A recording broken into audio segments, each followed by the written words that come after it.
சொல்லி முடியாத அற்புதம் செய்பவர் நீரே, ஐயா நீரே. எண்ணி முடியாத அதிசயம் செய்பவர் நீரே, ஐயா நீரே. சொல்லி முடியாத அற்புதம் செய்பவர் நீரே, ஐயா நீரே. எண்ணி முடியாத அதிசயம் செய்பவர் நீரே, ஐயா நீரே. அப்பா உமக்கு ஸ்தோத்திரம், அன்பே உமக்கு ஸ்தோத்திரம்.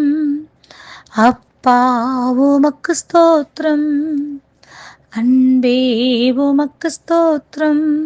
உம்மாலாகாத காரியம் ஒன்றுமில்லை, உம்மாலாகாத காரியம் ஒன்றுமில்லை, உம்மாலாகாத காரியம் ஒன்றுமில்லை. உம்மாலே எல்லாம் ஆகும், ஆகும் எல்லாமே உம்மால். கர்த்தருடைய பரிசுத்த நாமத்திற்கு ஸ்தோத்திரம். 2 நாளாகமும் 25வது அதிகாரம் 9வது வசனம். அப்பொழுது அமத்சியா, அப்படியானால் நான் இஸ்ரவேலின் சேனைக்கு கொடுத்த 100 தாலந்திற்காக செய்ய வேண்டியது என்ன என்று தேவனுடைய மனுஷனை கேட்டான். அதற்கு தேவ மனுஷன், அதை பார்க்கிலும் அதிகமாய் கர்த்தர் உமக்கு கொடுக்க கூடும் என்றான். பிரியமானவர்களே, ஆம், அநேக நேரங்களில் நாம் பலவிதமான காரியங்களை சுயமாகவோ அல்லது தேவ சித்தத்தினாலோ அல்லது பலவிதமான சூழ்நிலைகளினாலோ நாம் பல காரியங்களை இழந்திருக்கக்கூடும். ஐயோ, எவ்வளவு காரியத்தை நாம் இழந்துவிட்டோமே என்று நீங்கள் கலக்கமடைந்திருக்கலாம். இதை எப்படி நான் சரி செய்யக்கூடும்?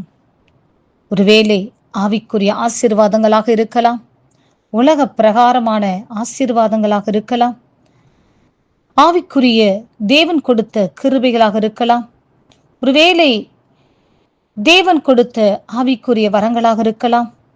சத்துருடைய சதி திட்டத்தினாலே நீங்கள் அதை இழந்திருக்கலாம். ஆனால் கர்த்தர் உங்களை பார்த்து சொல்கின்றார்,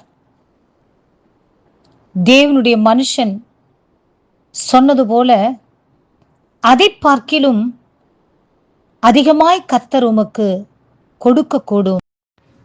ஆம் பிரியமானவர்களே, நீங்கள் இழந்ததை நினைத்து கவலைப்படாதிருங்கள்.